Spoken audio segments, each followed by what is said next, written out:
Hello, welcome to the live stream. Nice to see you. Yeah, it's been a couple of weeks since since our last broadcast. Yes, that's really nice to see you. Oh, yeah. So we shall begin. The title is, let's have a look. The title is Discovering Thoughts, Dissolving Your Thoughts to Dissolve Your Body. Okay, I forget when I write these. So dissolving your thoughts to dissolve your body.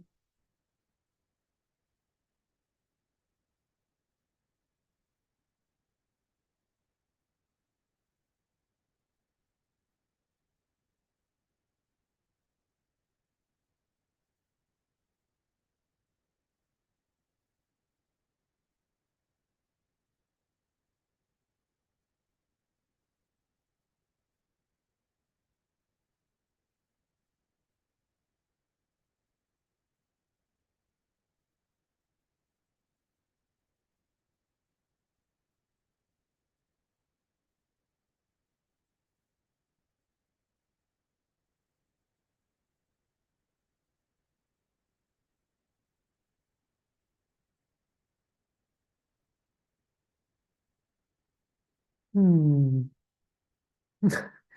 those where it seems a little bit weird that I'm just sitting here in silence, I will explain that I'm just waiting for the words to come.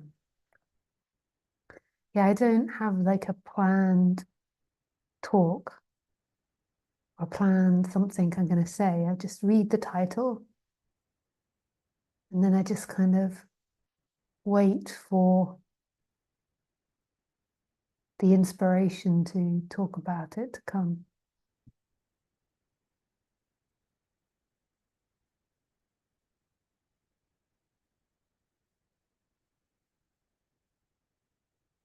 Alici's come to join us. She's not so happy with the bed selection. She's just looking at it.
Yeah, so the power of thought is so incredibly strong.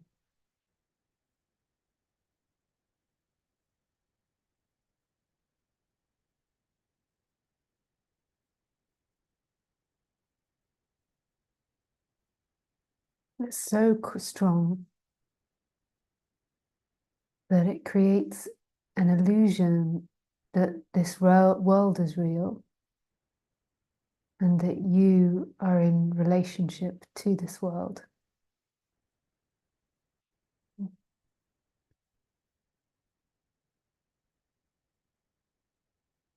And that's really something. It might not feel like really something when I say it. You're like, yeah, yeah, we've heard that before.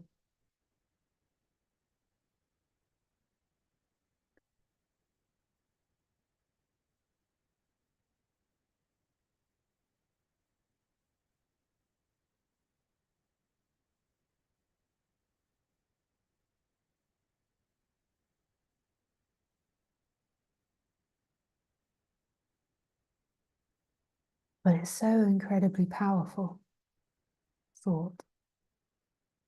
Some even say that the whole world is made of thought, that everything is made of thought.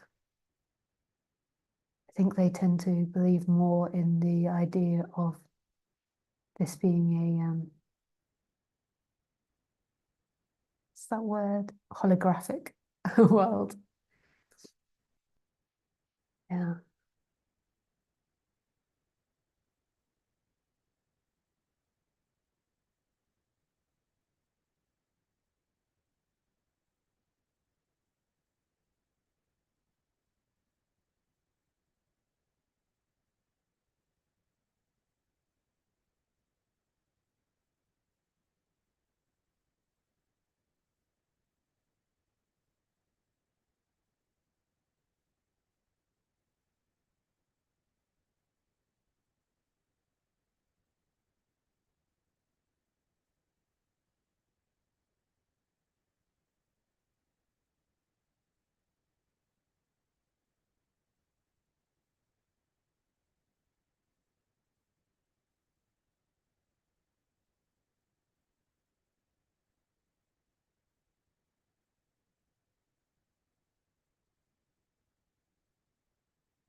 But everything you see when there's not awakeness is a thought. You're seeing it through the lens of thought. You're seeing it as a subject which is in relation to an object. And it's happening so quickly that it's kind of almost like unconscious, that you can't see the thought. You're not like, I'm in here, the world is out there. It's kind of happening on such a deep level that the thought, in a way, is invisible. It's really miraculous, right? That we can have these like really deep unconscious thoughts that we're not even aware are there, that are creating a very specific reality. It's really something. You might have heard this many times before if you listen to a lot of non-dual videos, but it's really phenomenal that everything is mind-made.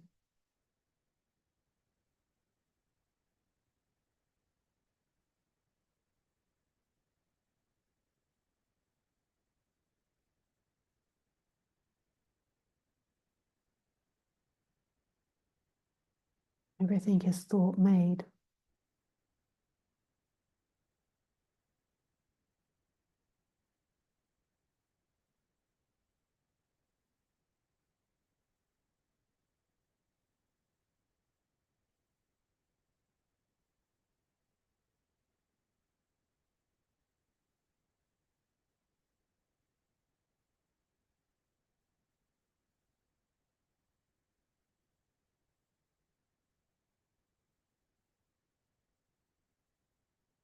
So now you're maybe sitting in a room listening to this talk, thinking, I am listening to Lisa. I arrived in this room. And you're not really thinking it, it becomes a feeling, like that you came from somewhere and that you have to achieve something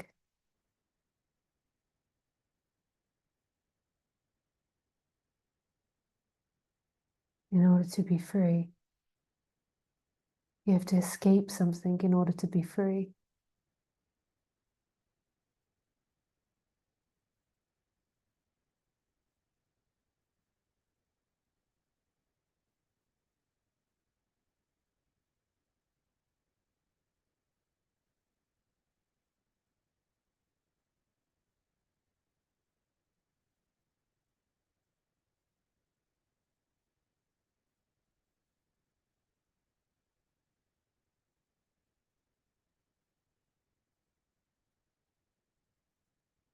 And this is the lie. It's all lies. It's not like lies like there's some relative truth to it, like you could relatively say you're sitting in a room on a sofa or you're looking at a computer, but it's not the truth. It's not reality. It's not what actually is. What actually is this presence that's right here.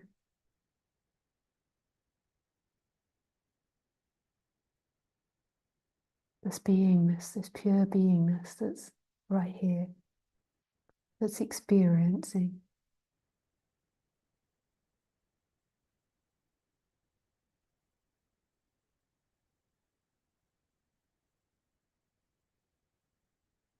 That's so vulnerable.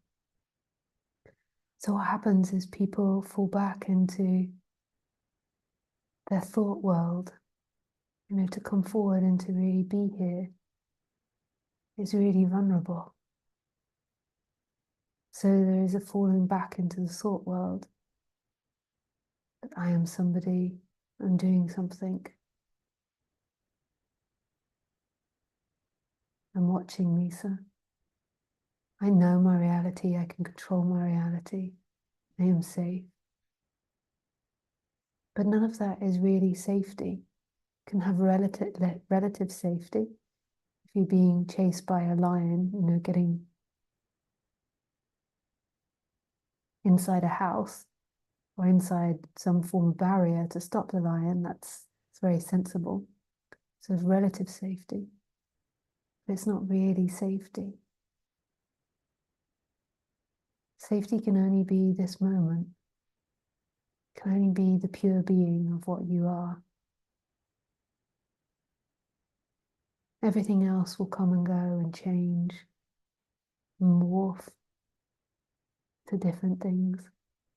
And it's just amazing. Like, even if you go back on my videos, so I've been posting these live streams for, I think, over 12 years now. And maybe I didn't do live streams the first 2 years. And I think there wasn't the technology then, but when the technology started, I started doing Ustreams, I think it was then. But prior to that, I did videos.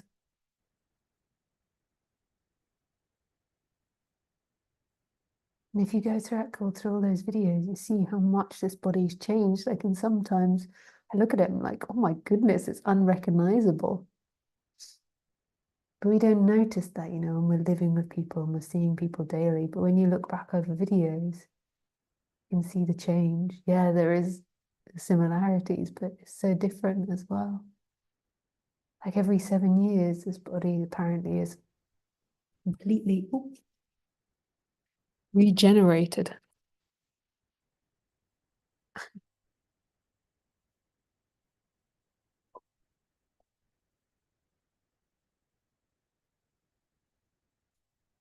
It's something. I mean, this life is really weird. So why pretend?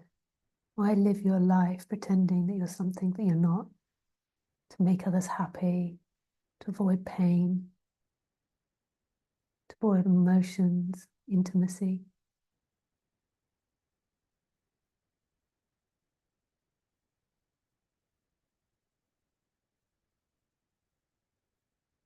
This is all there is. What's happening? That's all there ever be, is what's happening. You'll never escape that, no matter how much money you get, how many children you have, how many different jobs, success you have. You're never actually going to escape this moment and what's happening.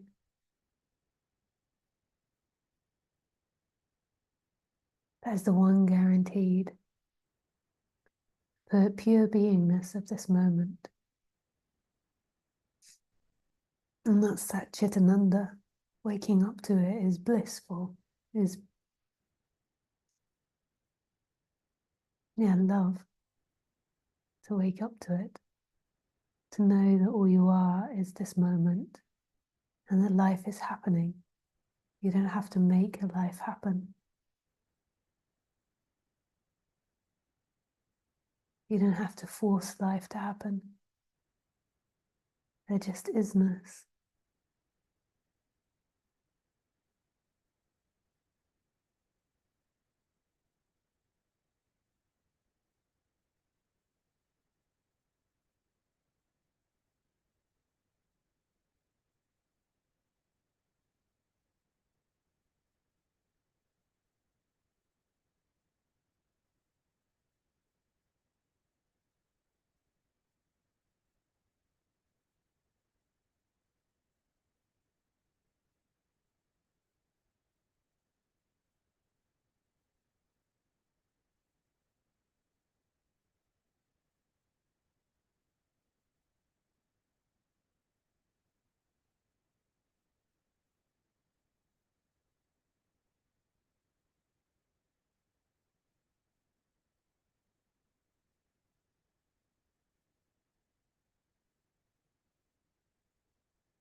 It's like a coming forward in a way. Like when you're lost in your mind, you're kind of like hidden in the background. It's like your pure being, your consciousness, your empty looking is hidden. It's like it's sucked into a small place. And then there's this constant narration about experiencing, about what's happening. And this is about waking up to this moment, really coming back to this moment, but it's not somebody coming back. It can appear like that at first, that you put effort into putting the attention in the moment. You put effort into releasing old thoughts and lies and examining beliefs. But then it's like a movement to this, or this pure being moves forwards, and there's this natural movement to presence without you having to do it.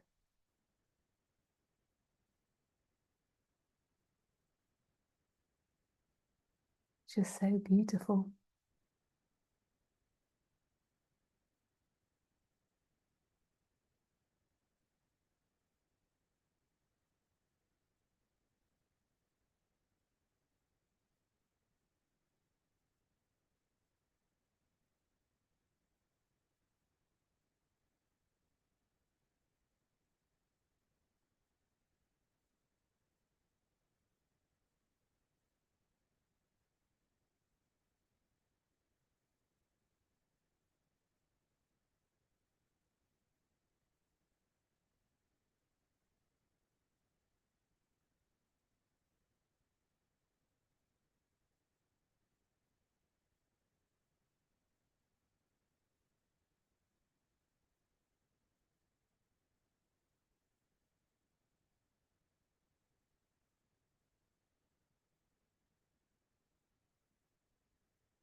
But here you are,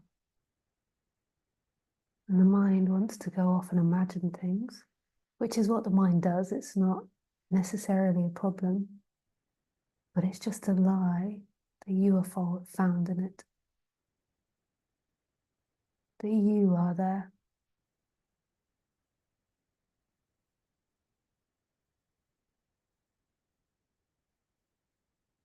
The more this is challenged, the more this is seen as not true. It's not true that there's somebody sitting there, there's somebody that exists. The more that all other thoughts are questioned and seen through, eventually leading to the body, the idea, the fundamental idea that you are the body, which is not true. There isn't somebody that is the body. There is simply presence happening.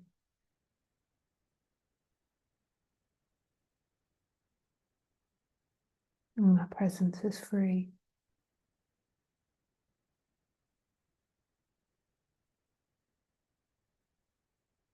That presence is alive and awake.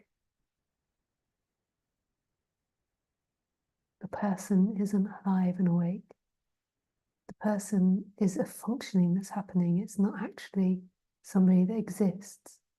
So your thinker in the head, the one that's telling the narrations of your life, of your story, isn't actually alive. It's like a recorded audible book going on, chatting to itself. But the feeling that that's who you are is prior to that. You are the empty looking that it's appearing in, the watching that it's appearing in.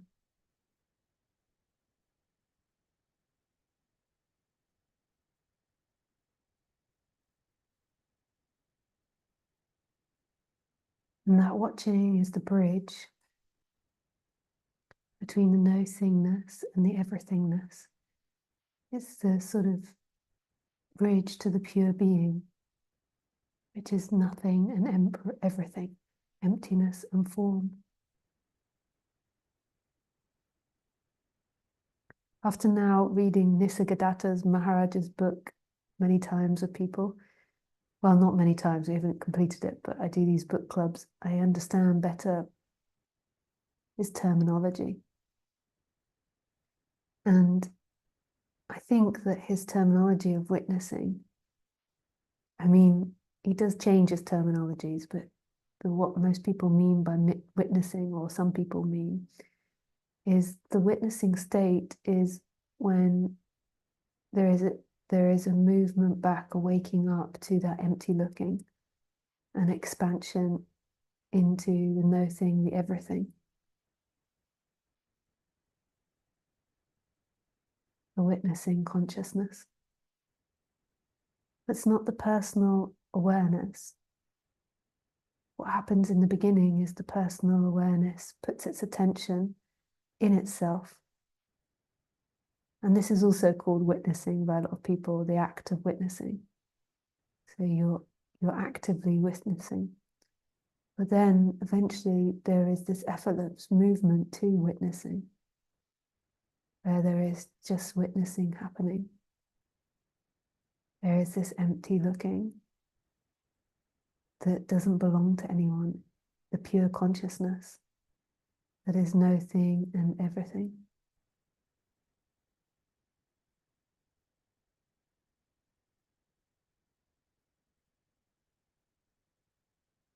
And there's not the identification with a person anymore. The person is appearing in pure consciousness, in the looking, or in what I think Nisargadatta calls the witnessing. The witness.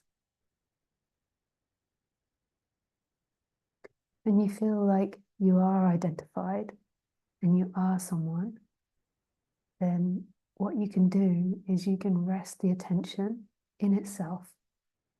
So you can put the attention in the attention, or you can put the attention in the feeling of I am, or this present moment. And it's breaking the streams of thoughts that are attached to the body, a timeline, being the body, being somebody that's got to do something, problems, hate, blame, shame, guilt. So it's breaking these attachments. However, when you've got really strong attachments happening or really strong seeking happening, then you can do some form of emotional release. Everyone has their own versions of emotional release. You can look it up on the internet how to do it if you don't know. I've got a reference page with different suggestions of things. There's prana, prana breathing, holotropic breathing, EMDR, a tree I've just heard of, TRE. Do acupuncture, body work, somatic therapy. There's all different types that you could do. But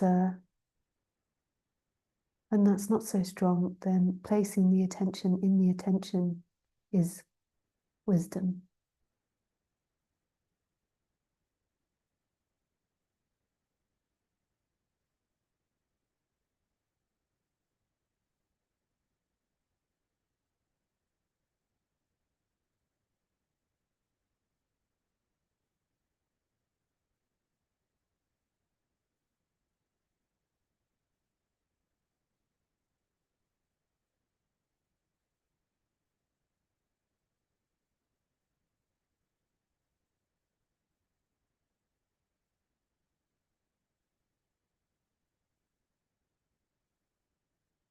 What pulls, what pulls, or what creates the illusion of the person, what creates seeking and identification and separation, and what creates the movement away from the pure consciousness of what you are, is the seeking to be form, the seeking to be a body, the attempt to be a body and to stay a body, and to be the best body, to be a lovable body. And discernment about this is also helpful for the apparent person to see through the illusions of you, to have a good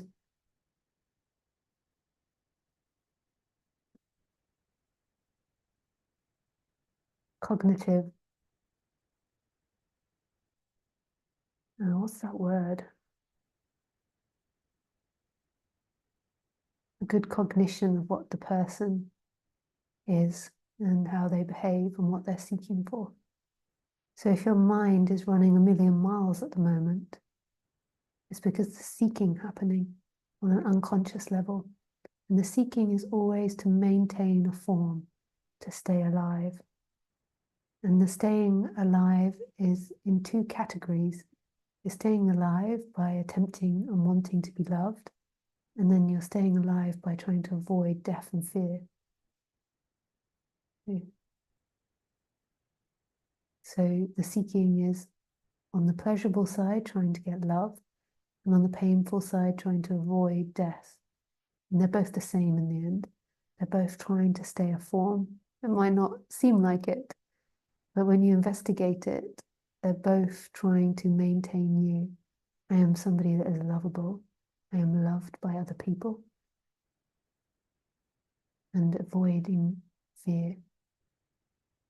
And that can be anything, the shouting from your partner, the wrath of the tax people, not turning up to work on time. And just by identifying it and seeing it, can break it.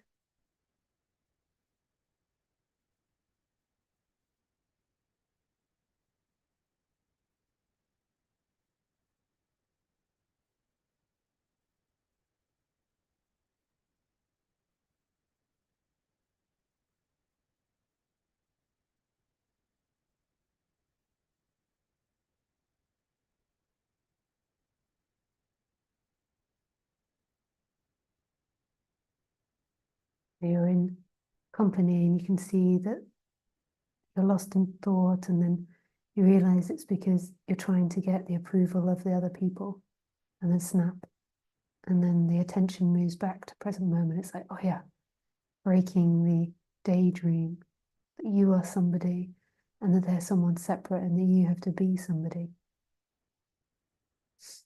You do not have to be somebody.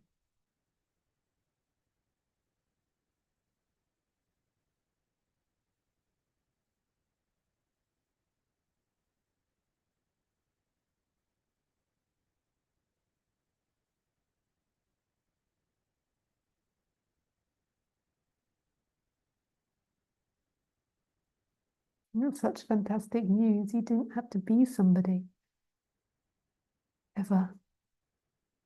What also grows is this deep trust in the beingness, the deep trust in life. This morning, something happened to Khaleesi after I gave her medication. It's like it's, hardcore for her body. And I mean, she's very close to dying. She's very old. She's been very ill for 2 years. She's amazing that she's made it this long. And I sort of followed her outside, and I could see her body was like wobbling and her breathing was erratic. And then I sort of saw her wobble and lay down on the grass. It was more like a falling down than a laying down, like as if she had collapsed. And I went and sat with her, and her breathing began to get really shallow, and I could see her heart was racing. And she was sort of, her eyes were going very, like a cat. Like the dogs do this too. They go, like really, when they're sitting up, they can do it when they're like really happy. She was doing that, and then she was sort of falling asleep in a funny position. And her breathing got so shallow. I the thought came, okay, this is maybe when she's gonna die. So I started singing to her. And what really amazed me in that scenario was just how peaceful she was. Like she was obviously in pain and a lot of discomfort, and she was really on the edge, I think. And and her natural inclination was to like really not resist it. She really relaxed. Like her eyes were really blissing out, even though her body was in pain. And I just was like, that's so beautiful if you go like this. Like I could see the beauty in it, the sun wasn't fully up in the sky, and there was dew on the grass, and it was kind of coming through the grass. And it was sort of reflecting off the leaves. So some of the leaves were sort of illuminated and others weren't. They were dark. And there was some flies out. There's little flies dancing in the light. Yeah. And it's only the human that fights death and fights dying because we believe we're going to die. To Khaleesi in that moment, there was immense pain. And then the natural movement of the body was to really surrender to it, to not fight it, just really allow it to be there. I think if she could have moved, she would have moved to a safer place, like, into a bush or something. But she couldn't, I don't think, move. And she didn't die. She came back again. She's come back so many times. But I did really appreciate seeing that, as opposed to when I've seen humans die, it's like they really fight it. Whereas I really allowed it to happen. It was kind of very blissful.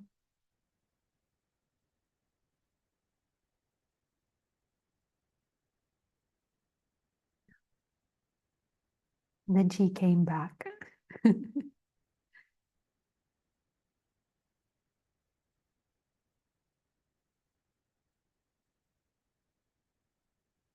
I think it was she went into a shock from the medication. I'd just given it to her. Like the body, it's a lot for the body to take, and I think it just, yeah, couldn't handle it.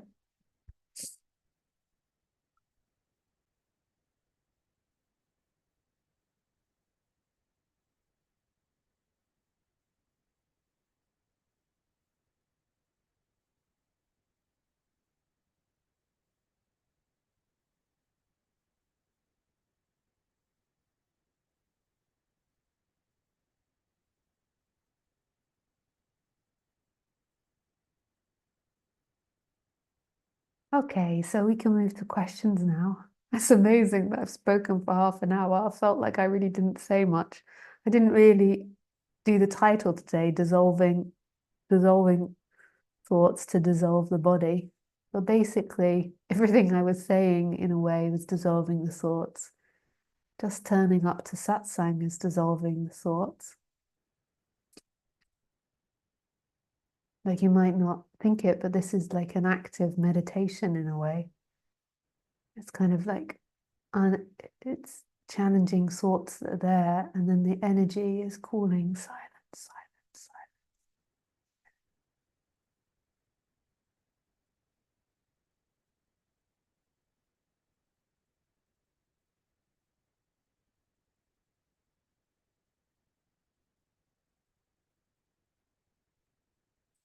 Okay, I feel like I want to do a big honk. One moment, I'll mute my.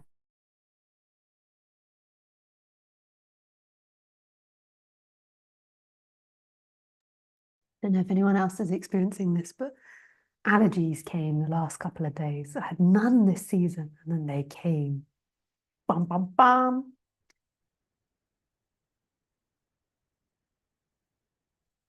Um, and yeah, you can ask questions. The Zoom link is posted in the questions group. So you can come in Zoom and put your hand up in Zoom if you want to ask a question, or you can write the questions in the question group. Uh, yeah, and if you want to know how to join the Telegram group to get this, then you can go to my website and look on live stream. And advertisements. Uh, I have a retreat coming up at the end of October. I forgot the date, but there's some places left if you'd like to join. Yeah, it's getting really exciting as we get closer because, yeah, we in the area there's lots of healers and body workers and um, yeah, different practitioners, and we're now sort of like booking which ones will do the retreat, and yeah, it's exciting creating the schedule. Um, yeah, there's other work except me. There's like body work and breath work, and we haven't decided yet, but releasing work goes alongside it. And some walking as long as the weather permits. Um,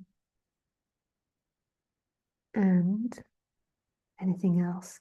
Yeah, if you want to join a book club, there is a space, one space on Thursday club, Thursday afternoon. So you're welcome to join that. You can find that on my website. Yeah, that is all. Okay, let's go to questions.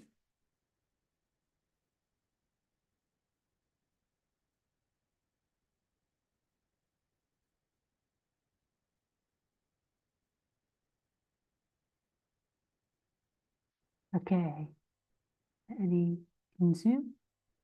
Hands up? No hands up.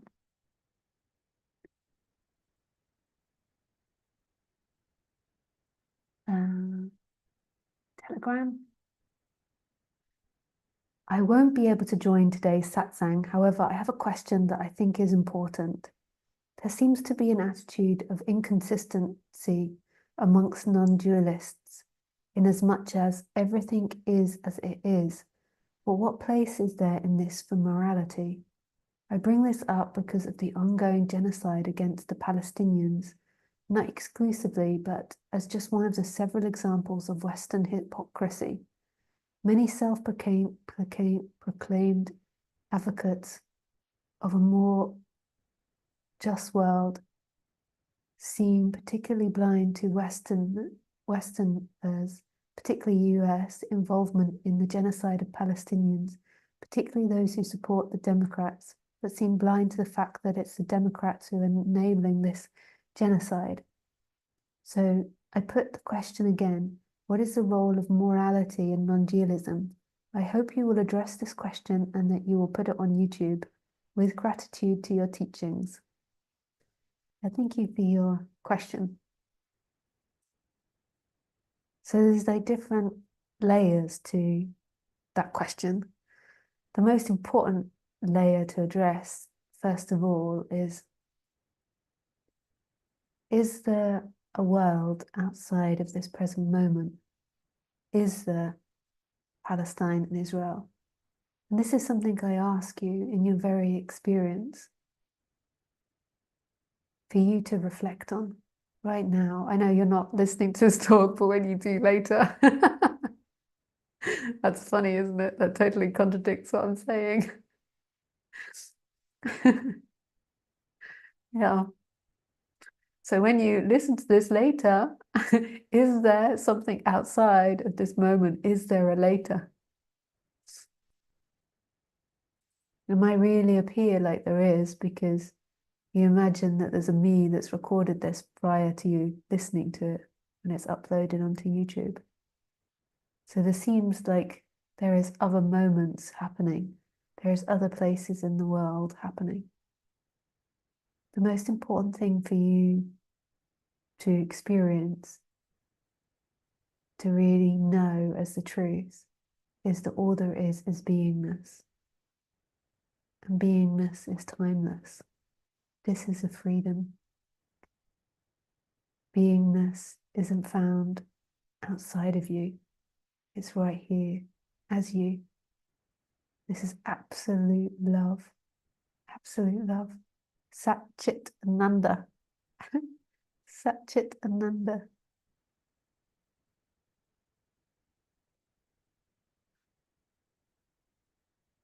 Yeah. So this is the most important part, is the recognition of who you are in every moment. So you're meeting and addressing the world from love, not from time, not from you, not from a person that has ideas about things, but from presence. So you're responding from presence, you're speaking from presence, and you are empty. There is nobody there. And then that's filled with love. So the movements are from love. And this is morality to me.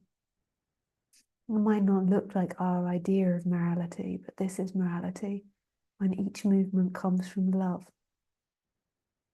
from beingness, from presence. And that really doesn't look like what people imagine it to look like. It doesn't look like somebody that's speaking gently and not getting angry. It doesn't look like somebody that's passive and meditating all the time. It's a very, in a way, you could say, personal thing. And you can't get certified by other people. It's like a deep knowing in yourself of coming from love.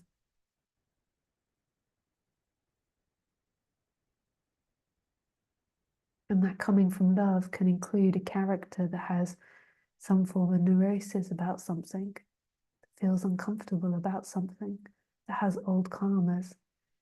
It's that person, that those neuroses are from the body, and who you are is beyond the body.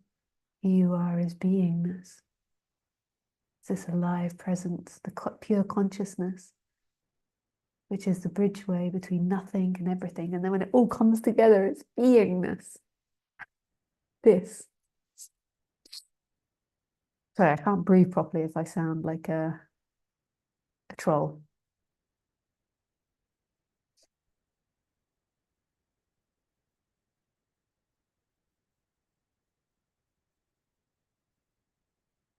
So that is true morality.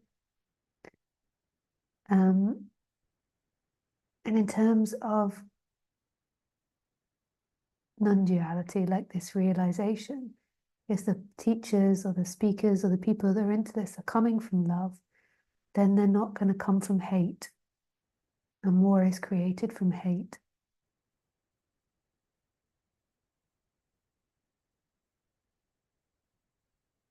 They're coming from vulnerability and love. And war is created from hate.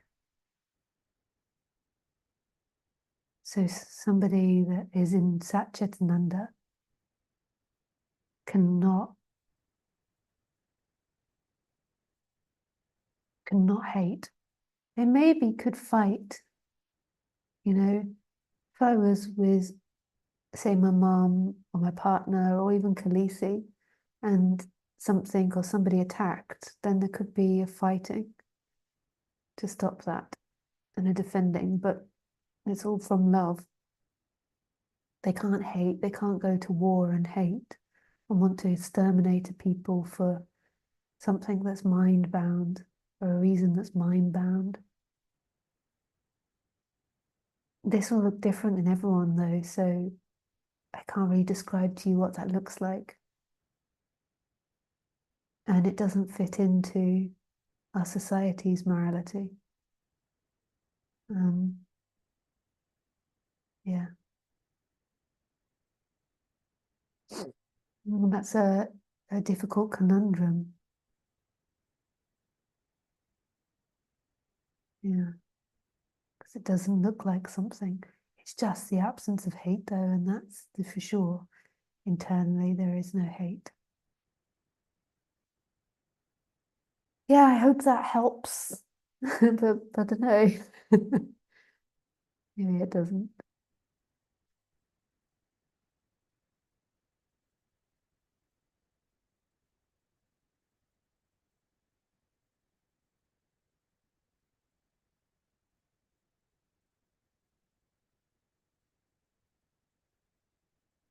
Yeah, there shouldn't be a passcode for the if you want to join Zoom, it says there what's the passcode, and that's not the passcode.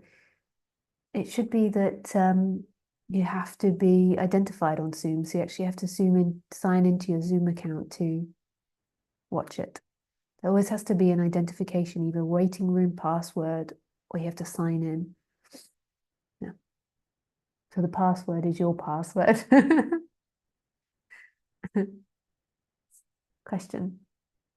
What can there be done, or rather undone, when the mental understanding of non-duality reality seems to be complete? Then when the mental understanding of non-duality is complete, that's great. That's quite an achievement because it's so complex in a way.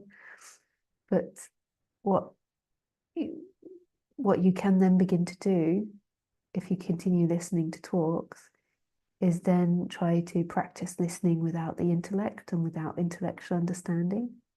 And that would be listening from presence. And then you can begin to try to expand that into your whole life. So not only just in satsang, you're listening from presence and resonating in presence, you're also doing it when you go for a poop, when you make your dinner, when you're singing, dancing, in an uncomfortable social situation. So there is a remaining as the pure beingness. At first, it might feel like an activity, but eventually that activity will fall away.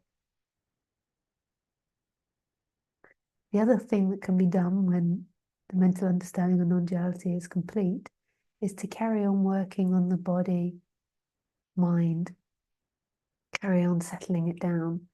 So after years and years of being identified in an illusion that's not true, and being told all sorts of things about yourself which aren't you, there there can be a lot of stress and discomfort in the body. So body work is really good to help calm it down, to help release things. Like to me, all thoughts and emotions and old karma and past dynamics are all held in the body. The thoughts and the body aren't really separate, kind of one and the same thing.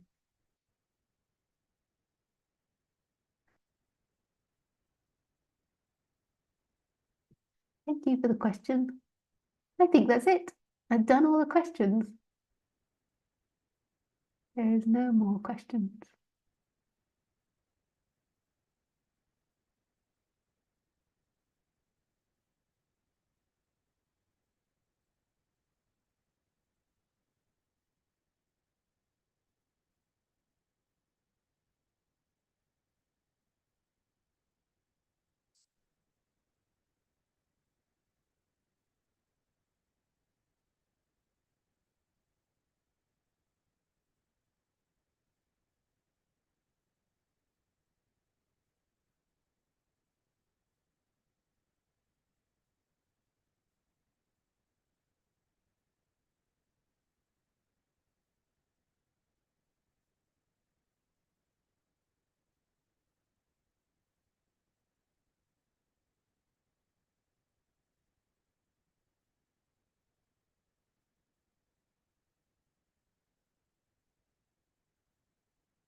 Hi, Lisa.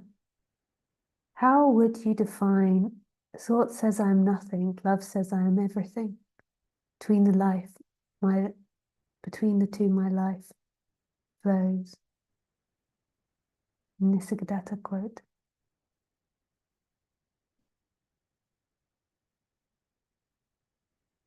Yeah, I always know the quote as wisdom. Hang on, it's on my website. Let's just have a look. Wisdom tells me I'm nothing. Love tells me I'm everything. Between the two, my life flows.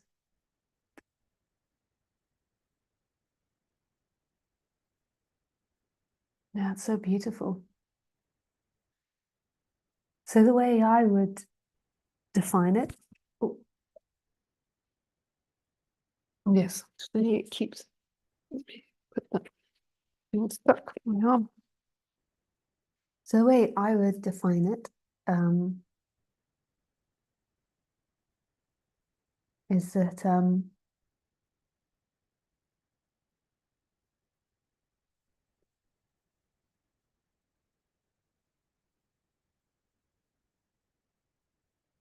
yeah, that's really complex, but it's so beautiful. So on the back side of experiencing, but it's not really back or front or anything. I just say back to make a distinction. On the back side of experiencing, it's empty. So there's nobody experiencing. It's totally empty. And then on the front side of experiencing, it's totally full. There's everything. And then in order for those two to apparently come together, it's all one in the end. If we split it up, there needs to be pure consciousness. So there needs to be this pure consciousness, which is experiencing, which is conscious of things. So some people call the pure consciousness the bridge between nothing and everything, but in the end it all comes together. There is simply nothing and everything experiencing itself, this pure being. But there needs to be this apparent consciousness, and the consciousness is looking through all these bodies at this apparent world. And when you wake up, there is this witnessing that happens. This is Maharaja's way of speaking about it. There is this witnessing that happens where you go back to being the pure consciousness and the pure being in a way. And that consciousness, which is the bridge, is one side empty and the other side full. Even though there's not one side and the other, it's all one and the same thing. There is simply nothing and everything.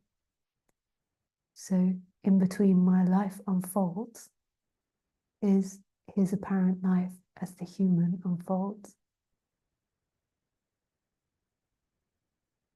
Yeah. I don't know if that made any sense. It's like so complex that, but it's so beautiful. Like it's like bliss. Like as soon as it's spoken, I like taste bliss.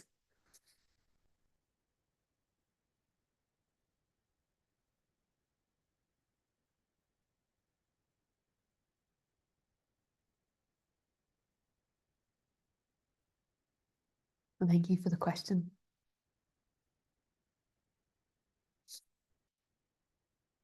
Control, Lisa.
Ivan wants to ask a question. Where are you?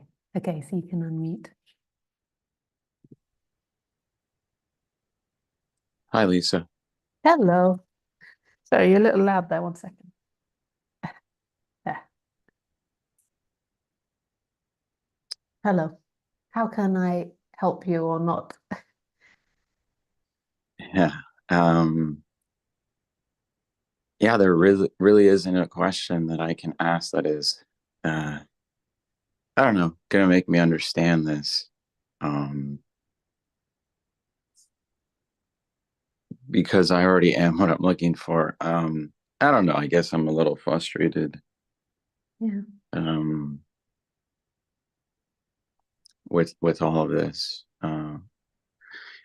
But I guess my question would be, mm, where is this frustration coming from, or this need? Yeah, this need to realize what I am, even though I already, yeah, I know that any question is coming from the ego. So why do we keep asking?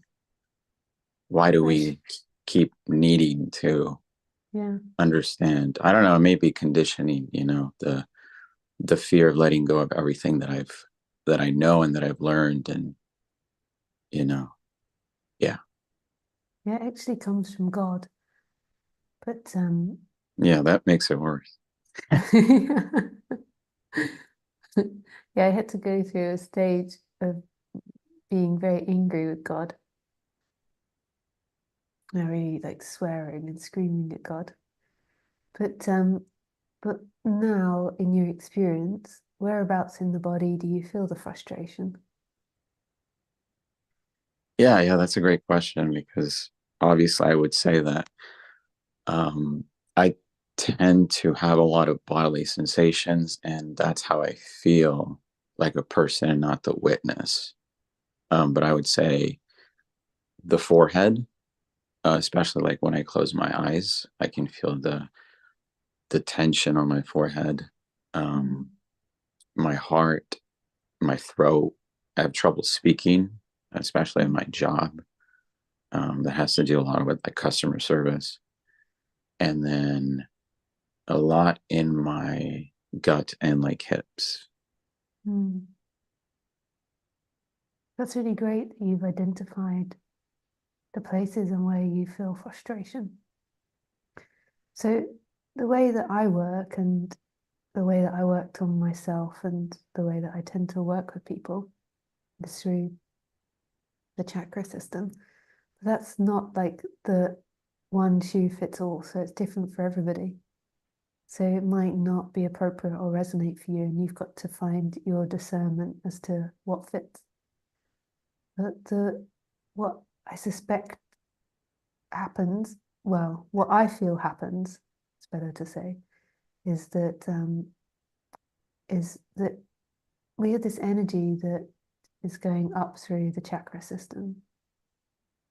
So it starts at the base of the spine, just below the base of the spine, and it runs up through the chakra system and then out the top of the head.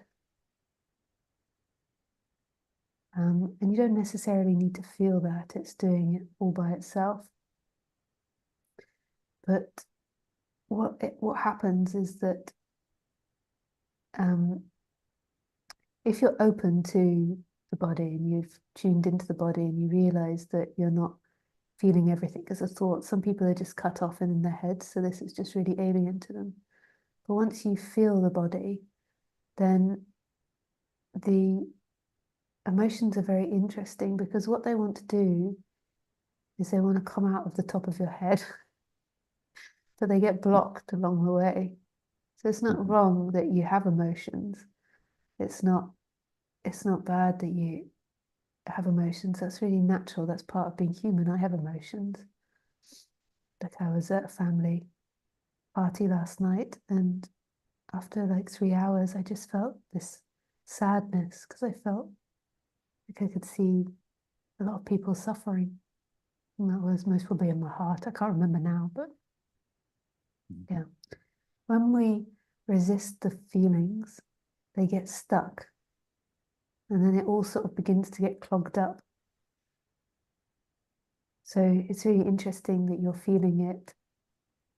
And also just to let you know that the chakras has meridians which go off into all other parts of the body. So it's not just the chakras that we know of in just say in the heart or in the different, Mhm. like I'm not going to say them all now, but you know what I mean. They go off Yeah, into all the body. So you've got chakra points throughout your body and then all around your body as well. I mean, and I'm not an expert on it as well. This is mostly self-exploration and then also reading and then what my I'm teacher very taught me familiar with that, so with I the know it. chakras. Yeah, you know Yeah, well. yeah. So So that's the reason that it happens, and the reason that they get blocked is from seeking, not accepting them. But that's happened at such a young age that we sometimes can't even remember that we're avoiding something. It just all begins to get a bit murky in there. So it's just paying attention, and that's what's happening to you. Is the more that you've got into this subject, the more you're paying attention. And then what's coming to the surface is frustration that was already there. It's not the subject that's frustrating. The subject is just triggering the frustration that's already there.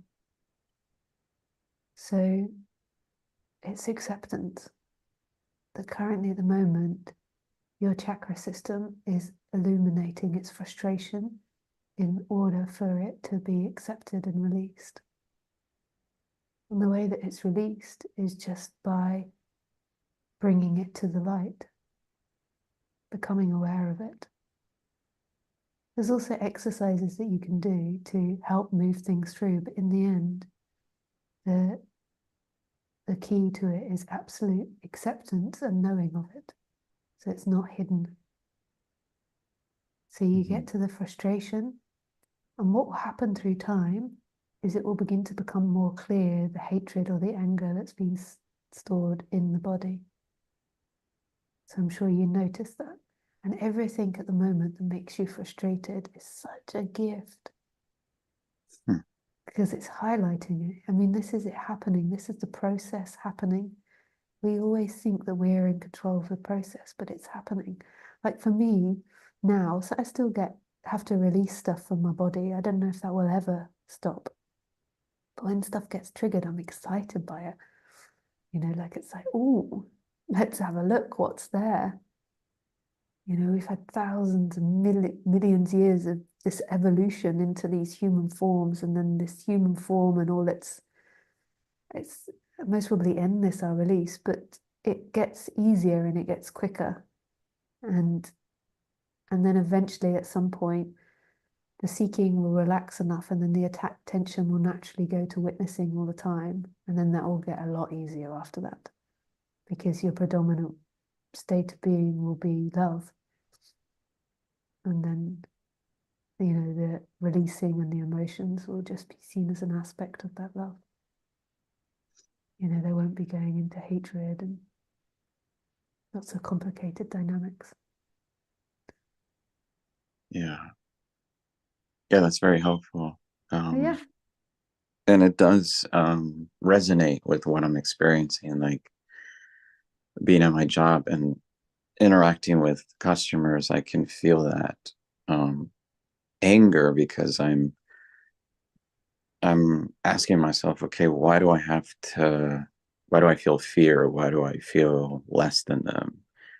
And then, like you said, frustration comes up, anger comes up. And before it was because I thought I wasn't good enough. And now I realize, no, that's just a thought. That's just a belief that I wasn't willing to look at. And now I realize that it's just unconscious thoughts that I was holding to conform to them so that I can get the validation, which is all part of the ego, obviously. And I can see that clearly because it's like, I don't care what you think about me. I can see it now. It's like, it's not what I actually want is acceptance of myself, not acceptance of you accepting me, which is just a whole projection because there is no other. They're just projections of me. But I was going to ask so what is resisting those feelings? What is, if anything, is holding me back from actually experiencing the body as not just the body, because the body is a thought, right? What is the body without thought or labeling? I don't know if I understand your question. Yeah, what is resisting those emotions when they do rise up? Because it feels like like I get angry because I get angry, or I get angry because I get fear. Mm. And then It- what are those emotions if I don't label them? Just energy. They're empty, totally empty. But what keeps them in place is seeking. So a deep feeling that they shouldn't be there, or there's something wrong with you. So all of it is just the mind's interpretation. It's like the mind interprets the anger, the fear, and then it reacts to it. And then it just creates that cycle. Mm. Sort of. It's it's it's not just the thoughts or the mind reactions. It's also this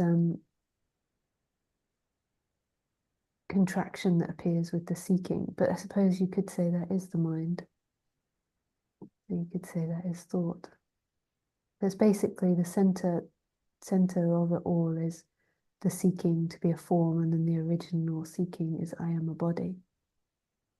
Like to be a body. It doesn't feel like that, but it's to be somebody. No, I'm a yeah, name, I'm a body. absolutely. Absolutely. Yeah. So it's and then from that, and then the actual emotions and feelings. So I have emotions and feelings, or this character has emotions and feelings, and their habits and conditions. So emotions and feelings, negative and positive, don't necessarily need to be identification or seeking. So, um, like for example, um, yeah, I can feel uncomfortable when I'm with people um, that aren't living in truth and honesty. Like not uncomfortable, but I can feel uncomfortable communicating too deeply with them.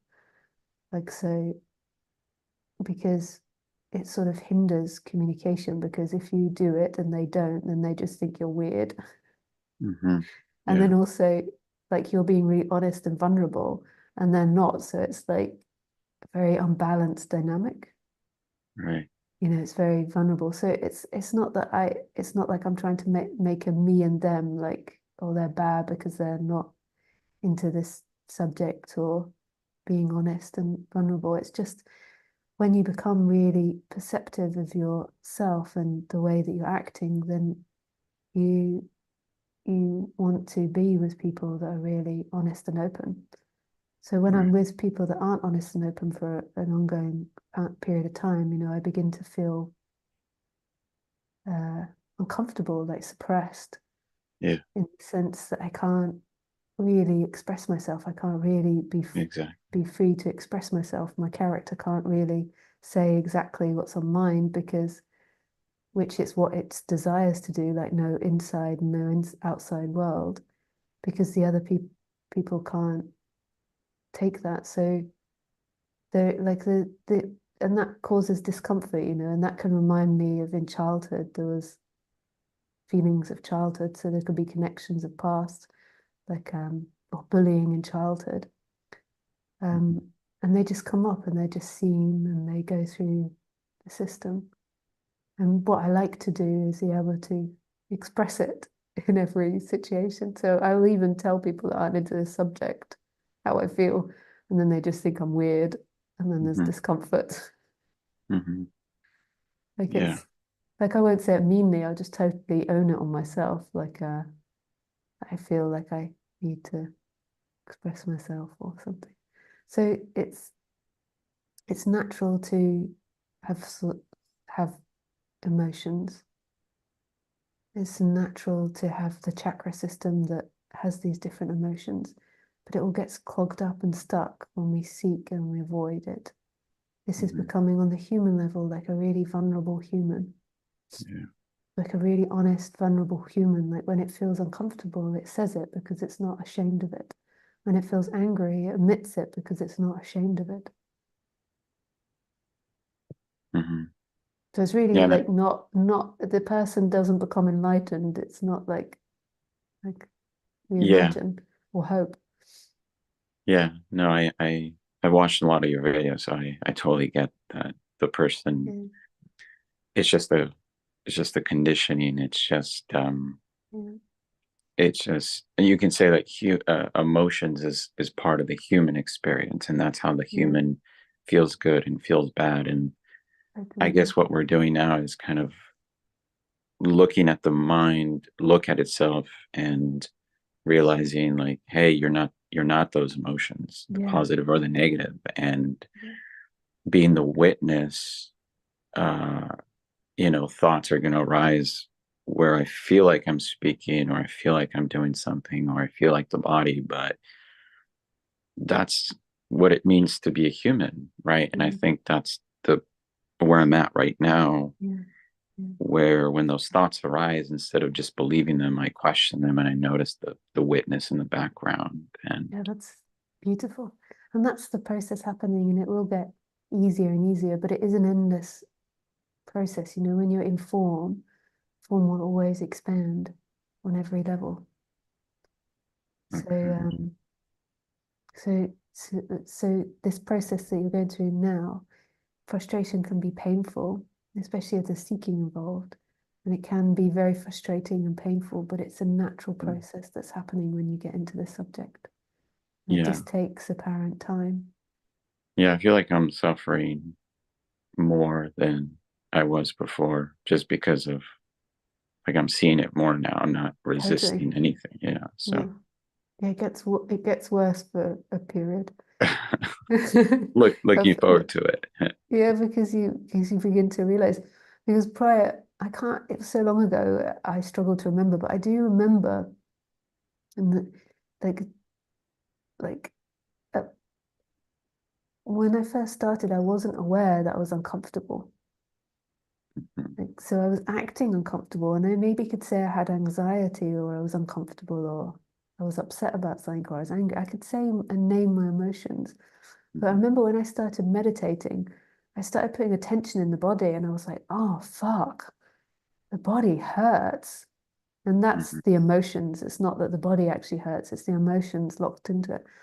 And there had to be quite a few years, like 4 or 5 or 6 years of really embracing that pain. I think I told you this maybe last time or something. Like I went to yeah, a Muji talk and then I mhm, cried to him, body, mhm, he's in so much pain.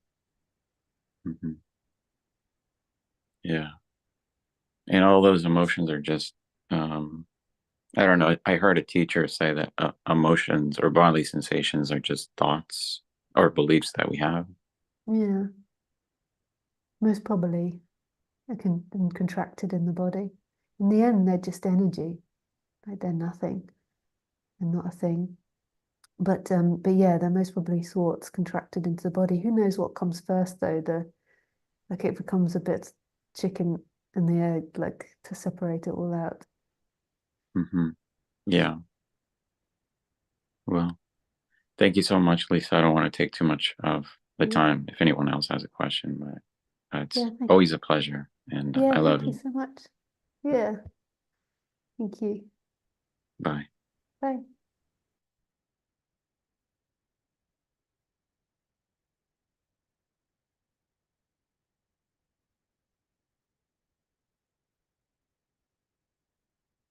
Yes, so very nice. Yeah, Ivan, I didn't hear what you said in the last instant. You said something like, I love something, but I didn't hear you. It's just I wasn't ignoring you. I just heard it when I was saying thank you. And then as it went, I suddenly, my mind thought, what did I just hear? Okay, I wasn't ignoring it.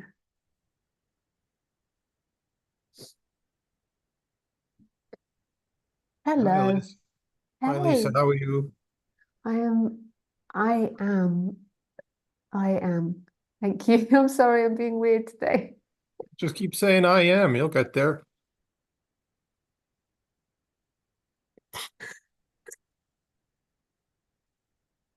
Sorry to hear about your doggy. Oh yeah, yeah. But Oh, I should then picks say, up. She picks I up should and say, like, sorry. I should say greetings from Duality Land, yeah. re- reminding you what it was like once. Yeah. But 2 hours later, she was like down by the front door demanding her walk. I was like, okay, I won't walk you today after that. But then she's like, come on, woman, let's go. She's Yeah. funny. Amazing dogs are. Yeah. Well, they probably, I don't know, but they probably live second to second, right? Yeah. Not like us. Like, what's going to happen an hour from now, or 2 days Yeah. from now? I can Yeah. take this, but a week from now, you know. My question's kind of a silly one because I think to be human a bit sometimes is silly. It is. So yeah, you were kind of mentioning and the other gentleman that all questions, and I believe that and stuff, arise from the ego. Seeking probably arises from the ego. I think, I'm not sure. But why would the ego ask questions and search to become something that becomes its ultimate dissolution? Yeah. It's a paradox. It's like it's searching for a way to commit suicide or, extinguish itself to a big degree, not be in charge anymore. And yet we're still doing it. It's like its greatest longing and biggest fear. Is to get it Yeah. over, not be what it is. I think there's all different types of reasons and different egos as to what attracts to this subject. Like when I first got into this subject, I was attracted by the Buddha's way of speaking about it. And the Buddhist group, they could speak about it in a very flowery term. They could also speak about it very dryly, but I liked the idea of becoming enlightened. It sounded fantastic. Mm, And then it's like anything, like once you begin to get into the detail of stuff, it's like going down a rabbit's hole. You don't know what you're getting into. mhm, And then you get more and more into it and you can't kind of stop the process. Like mm, it's crazy the process that we go into, like learning that there is nobody. Like I remember, like recently, I re-listened to an audiobook by one of the first Buddhist teachers I came across. And actually, in the audiobook, I was surprised to hear that they were talking about emptiness and fullness a lot. I didn't hear that back in those days. I heard the enlightenment, the bliss, the positivity. Um, mm, but so, like, my point is like the ego hooks on to these different things. For me, it was like the idea of love, like love and compassion was so important to me. And then you kind of, you know, you start going down that hole and it just gets deeper and deeper, and there's some sort of self-destruction that's in play. But mm. it's not a personal self-destruction, it's like something else has taken over, I think. I mean, what first drew you to the subject? Oh, I think for some dopey reason, when I was a kid in my teens, I read some books and I became very attracted to what some people had sought out and became in the spiritual life. And it really stirred something in me. And then I kind of fell into the materialistic ways, Mhm. which I have to say, thank you, women, for that. I was like, I'm not giving this up. And money and accumulation and everything, and then that all kind of was empty. And so then it was really in the last few decades, it was pain and suffering Mm. that, really got me into, mostly I was very attracted to Buddhism and Zen Buddhism and the idea of just shut your mouth and meditate, just do the work, keep your questions. I don't know why, because I'm a chatty dude, but that kind of shut up and do it and see what happens attracted me. And so I read a lot of that. And then I don't know, I know the Buddha talk about enlightenment and everything, but from what I read about him, he didn't say too much about enlightenment. He just was on the path to end the suffering, the Mm. human suffering of death and sickness and loss of loved ones and Mm. vanquished dreams and to just end that type of suffering. He wasn't looking for the pie in the sky. Mm. That's all he ever got, and that's all he ever preached. Somehow a lot of people twisted it into this, well, whatever else, which is good. But there does seem to be another type of end of suffering, and that may be you, I don't know. Seems like it, which is the enlightened that somehow went beyond just the sensation of suffering and into something else indescribable. Mm. Me personally, I would be very happy with the end of suffering. I think that would be Yeah. enough, though I'm not sure. Yeah. I actually have to say, I also came with wanting to end suffering as well. Like that was also the attraction. But yeah, so that's what my teacher Roger taught is just being happy in everyday life. So by the time I met Roger, I was more happy to surrender to just being happy rather than this big fantastic idea of enlightenment. And have you ever listened to Roger Castillo? Sorry, Have you ever listened to Roger Castillo?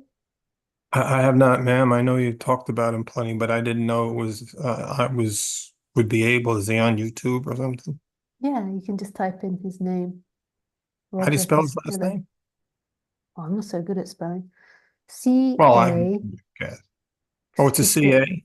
Yeah, Castillo. Okay. It's like castle, I think, in Spanish or something, or Italian. Oh, okay. Castillo. Maybe somebody can post it in the questions group, the name. Yeah, Is, but I was going to have a go at spelling it then. But basically, what I what he taught me was just being happy in everyday life, and yeah, it was just fantastic learning this approach, and the result of it is peace in daily living. And Hmm. the way that this comes about is by questioning doership and who is the doer. Hmm. Like that's what his, I mean, it's the same thing of what I teach, but just said in a different way. But I really like the simplicity of that because I gave up any idea of enlightenment. I gave up any idea of going beyond. And I was just then aiming for just being happy in day-to-day life. Mhm. And um, towards the end of living with Roger, even though there was oscillation between big suffering and bliss and peace, in between of that, I remember getting to points where I was like, okay, if this is my rest of my life, I can be happy with this. If this, this state, this not state, but this way of being, like, I can be happy with this. So, and that was very relaxing to Hmm. um, to do that. Yeah, so you could watch his video and see how you feel. Well, well, you did mention one other thing that recently I was in a deep state. Doesn't matter how I got there. And I saw that every part of my life, from almost the beginning memory of it all the way through, was running a thread, sometimes thick, sometimes thin, of fear Yeah. and almost everything.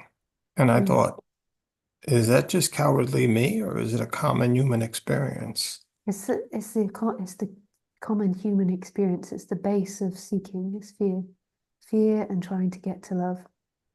So that's the seeking, and that's in the seed of everybody as soon as separation happens. This Hmm. existential fear, and then the movement to try to get love and safety. Hmm. Yeah, so it's I've been, really profound that you saw that, like that. That is the basis of the suffering. well, I was found it courtesy of somebody else, but it put me in a state. Uh, But you know, recently too, and I don't want to take up too much of your time, but that the question of love came up a lot too, and until I got into spirituality, love was all the conditional love that we all know about. I love you, but you better do this, or I'll stop loving you. Or, maybe the best human love you could ever find, I thought was, I'm sure, a mother to a child, which is unconditional. No matter what that child does, I'm going to love it. The rest of Mm, our love has all been conditional. I love you mm, so long as you do this, so don't do that. But mm, that universal love, that love they talk about where even you love your captors in a confined space or, total forgiveness for everybody, that seems to me for me as an individual, an unreachable state. That seems to be almost an impossible place to get to. So, It seems like an impossible place to get to, but it's the very core of your being. It's actually your beingness. It's not something outside of you. So what happens is that beingness becomes identified with the character, and it feels like you don't have that unconditional love. You feel like you're fearful, or you're seeking, or you're a mm, person, and all these different things. The mm, very center of your being is absolute unconditioned love, which is, yeah, I mean, that's the beauty of non-duality, is that it's pointing to yourself. It's not something you can get or you can buy or you possess. It's yourself. It's that beingness. It's that sense of being alive. mm. Yeah, Just so doesn't feel like it when there's the identification with the person. I think, I don't know if a lot of us got that way, but I think again, when I was having these experiences, that for me, I was born, and at a young age, I was pretty happy with the people around me and content, 4, 5, 6, whatever. And as interactions with humans started happening and you felt, the pain that people could cause you or the betrayals or whatever, you start closing down until you're almost like in a coconut shell. I don't know what else to say, where I'll give out so much of myself or I'll get so involved with people, but I will never get to the point when I'm interacting with them again. Wasn't consciously saying that, but I felt that when I was in this state, that Mm, me and a lot of other people have become these cocoons where we keep ourselves in a safety. mm, And to come out of that would make us vulnerable again, as we were mm, vulnerable when we were a child, which led to mm, things that, sometimes were crushing to us. mm. So, It's really no, beautiful that you can see that. Like, can you explain it so eloquently, like the cocoon? Like, I really feel and envision that. well, thank you, ma'am. I'm just saying it was an occurrence. I don't know if I was speaking to the person that helped me with it. And I said, it's all nice to know this, but I don't know if it brings about any lasting change. Yeah, No, on the light of awareness, the light of bringing it into consciousness is the change. It doesn't maybe feel like it because it might not be quick or sudden, but it is the change. thank you. Yeah, pleasure, Larry. Oh, sorry, I said your name on YouTube. Sorry, I try not to, but that happened. Well, doesn't bother me. You got carte blanche. You can say whatever you want. Yeah, yeah, thank you.